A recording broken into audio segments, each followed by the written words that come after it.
Suko'y tumayo sa'yo.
God. Kanta ba ba? Youth? Kanta lang din. So, ay ito sa sunod nga bahin, mga pagpamina sa pulong ng buhay ng Diyos. Pinaka-important na bahin. Itong i-welcome si Pastor Junito Lolo nga tumatagal ng pastor.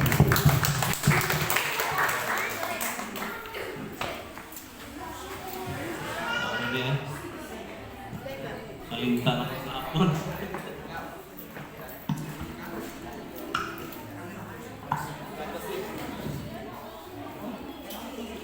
Sakto na kayo idara ang kalimtan, no?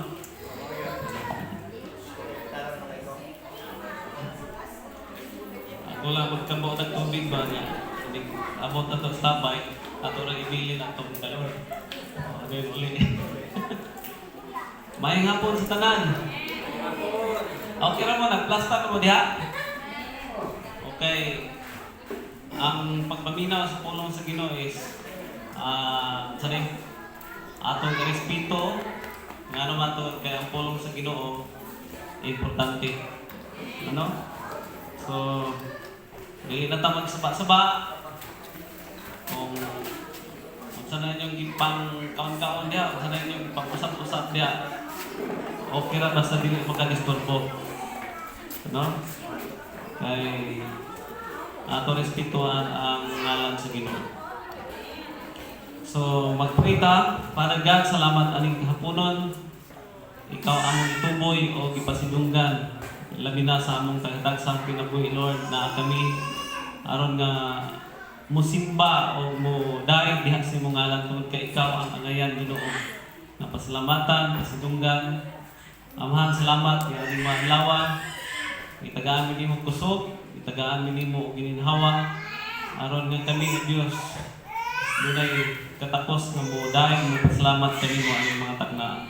Aning adlaw maminaw sabi diha sa imong mga pulong ug ang imong pulong Ginoo himuha kini nga magatrabaho sa among kasing-kasing aron nga ang among tibuok kinabuhi o Dios mahimong bag-o diha sa imong atubangan. Maglakaw kami o Diyos nga puno diha sa kaalang kahibalo diha sa imong pulong.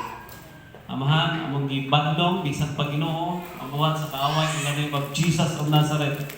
Ikaw o Diyos, magapanalangin ka namo. Musa, pasalamatan ka na, pasinunggan, itak na pinagi sa ngalan ni Jesus. Amen. So, maminatas pulong sa Ginoo, amen. Kay importante kayo niya nagsugod tag sa iyo tungod kay natay importanteng meetingan. Nga po wala ka meeting ang council. So karon mag-meeting ta man sa daghan kay tagisgutan.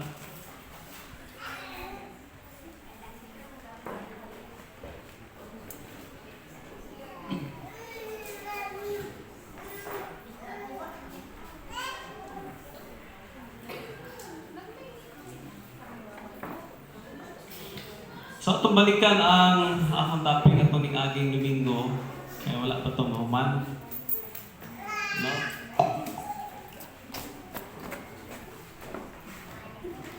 Ako lang i-recap gamay itong naagi anato. So, nag-hisgot about righteous, no?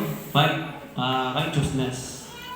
So, sa Genesis chapter 7, verse 1, Then the Lord said to Noah, Come into the ark, you and all your household, because I have seen that you are righteous before me in this generation. So, naghuna-huna ko pag-ayo kung paunsa mga kaigsuunan nga mahal kayo sa Ginoo o gikahimutan kayo niya, naghuna-huna ko ba ang kining righteous, kining taong matarong. Di ay mga kaigsuunan, ako nahuna nga ang pagka-Diyos sa atong Ginoo.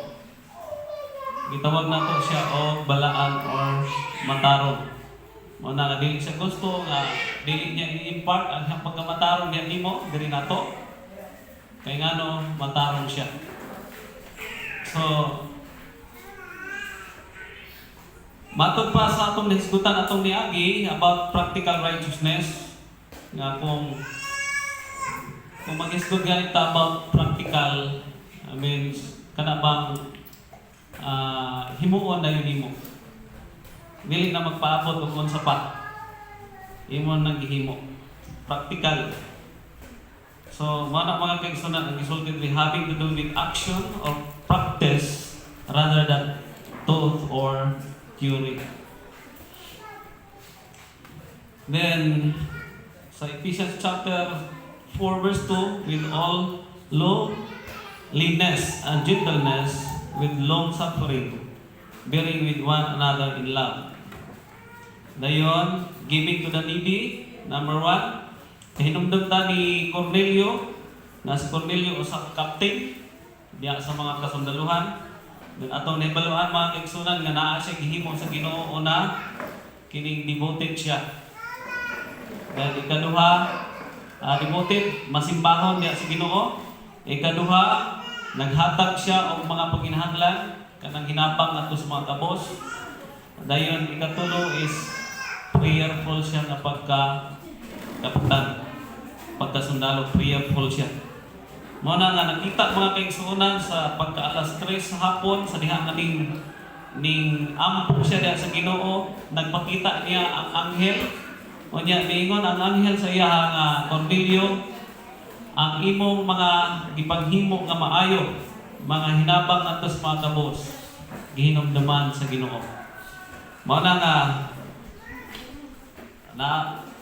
ang aming pangutana is, nabay mahinumduman ang Ginoo sa itong kinabuhi.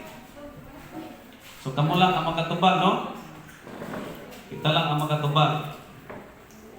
A devout man and one who feared God with all his household, who give alms generously to the people, and pray to God always. So, wala ni siya unong-unong nga muampok.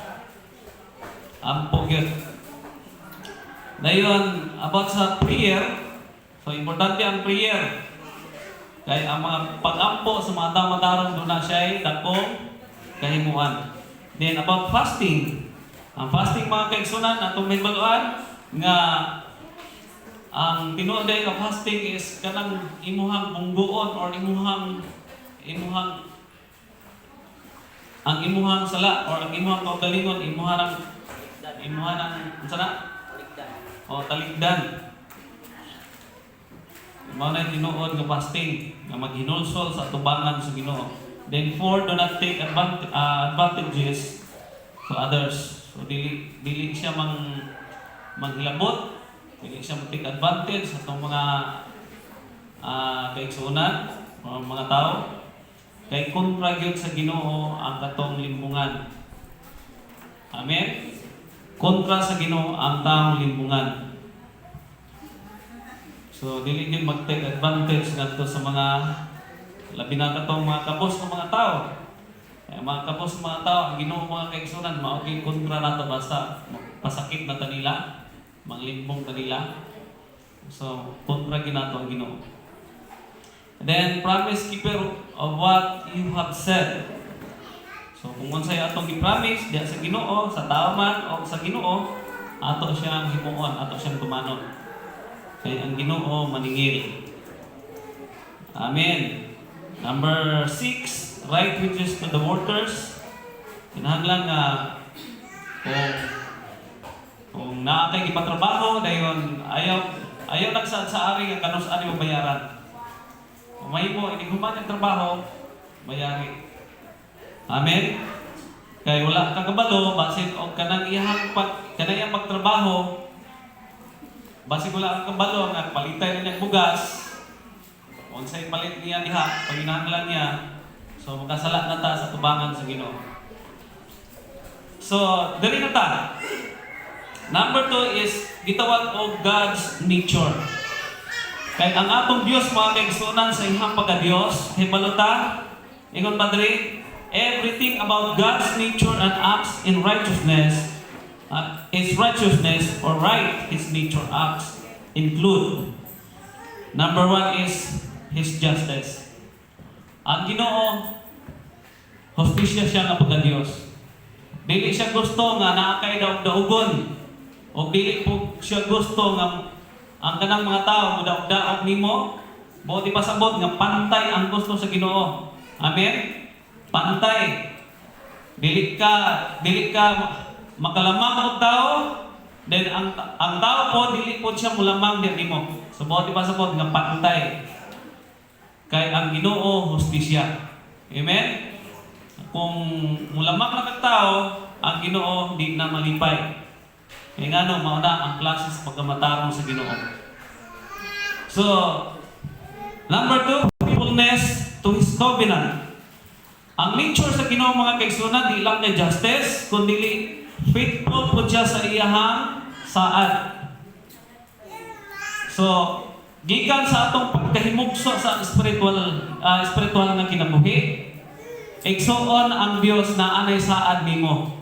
Kung unsa na iyang isaad nimo diha sa Biblia, kung mabasa nato diha sa Biblia, daghan kay siya mga saad para siya magkatawhan.